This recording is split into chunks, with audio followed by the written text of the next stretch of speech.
সিরাজগঞ্জের তাড়াশ ও বেলকুচি উপজেলায় এখন সকালের নিস্তব্ধতা কাটে পরিযায়ী পাখির কলকাকলিতে।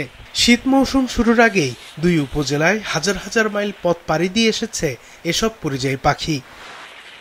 গত কয়েক বছর ধরে চলনবিলে খাবার সংকট ও মানুষের বিরূপ ব্যবহারের কারণে পরিযায়ী পাখির বিচরণ কমে যায়। তবে এবার শীত শুরুর আগেই আসতে শুরু করেছে পরিযায়ী পাখি। সারাদিন পাখির কিচিরমিচির শব্দ ও জলকেলি মুগ্ধতা ছড়ায় প্রকৃতিপ্রেমীদের মাঝে। পাখি এসে গাছে বসে আমাদের এত ভালো লাগে। এদের যে একটা কোলাহল, এটা দেখে আমি মুগ্ধ। পরিবেশগত দিক দিয়ে মারাত্মক ভারসাম্য ভূমিকা পালন করে। কেউ কোনো ডিস্টার্ব করে না পাখির, কারণ সবাই ভালোবাসে। পরিযায়ী পাখির অবাধ বিচরণ যাতে নিরাপদ হয় সেজন্য কাজ করে যাচ্ছে স্বেচ্ছাসেবী সংগঠন ও উপজেলা প্রশাসন। উপজেলা প্রশাসন সহ আমরা স্বেচ্ছাসেবী সংগঠন সর্বোচ্চ নিরাপত্তা দেওয়ার চেষ্টা করে যাচ্ছে, মানুষকে বোঝানোর চেষ্টা করে যাচ্ছে যেন পাখি কেউ না মারে। আমরা চাই বাংলাদেশের প্রত্যেকটা এলাকাতে যেন নিরাপদে পাখি বসবাস গড়ে ওঠে। নিরাপত্তার ব্যবস্থাটা দেওয়া হচ্ছে, এটাই।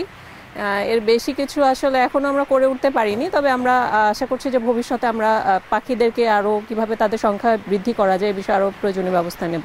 মানুষ তো সৌন্দর্য পিয়াসু, যেখানে এইরকম পাখির সমাহার দেখবে, সৌন্দর্য দেখবে, সেখানেই মানুষের সমাগম হবে। প্রকৃতি বেঁচে থাকুক এই সুন্দর পাখিদের আগমনে।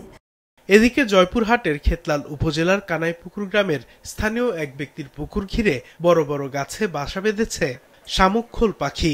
দীর্ঘদিন ধরে এই গ্রামে শামুকখোল পাখির আসা যাওয়ার কারণে গ্রামটির নাম হয়ে গেছে পাখির গ্রাম। স্থানীয়রা জানান, প্রতিদিন সকালে তাদের ঘুম ভাঙে পাখির কিচিরমিচির শব্দে। গ্রামটি এখন বিভিন্ন পাখির অভয়াশ্রমে পরিণত হয়েছে। আগে থেকে 30 বছর হয়েছে এখানে পাখি আসা যাওয়া করতেছে। আমরা বিভিন্ন ভাবে তাদেরকে নিরাপত্তা দিই। এই পাখিগুলো যখন থাকে না তখন আমাদের খুব খারাপ লাগে। পাখিগুলো সংরক্ষণ ও অবাধ বিচরণ নিশ্চিতে দ্রুত নানা উদ্যোগের কথা বলছে প্রশাসন এবং পাখি ও পরিবেশবিদরা। আমরা পাখিদের খাবার দেই, পাখিদের বাসস্থান নির্মাণ করি। সম্প্রতি আমরা খেতলাল উপজেলাতে পাখি কলোনি করতেছি।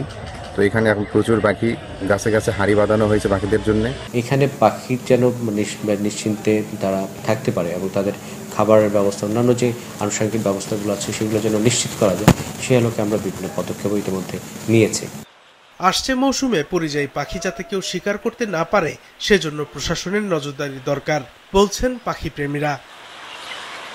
সাদেকুর রহমান সিদ্দিকী, মাছরাঙা, নিউজ শো।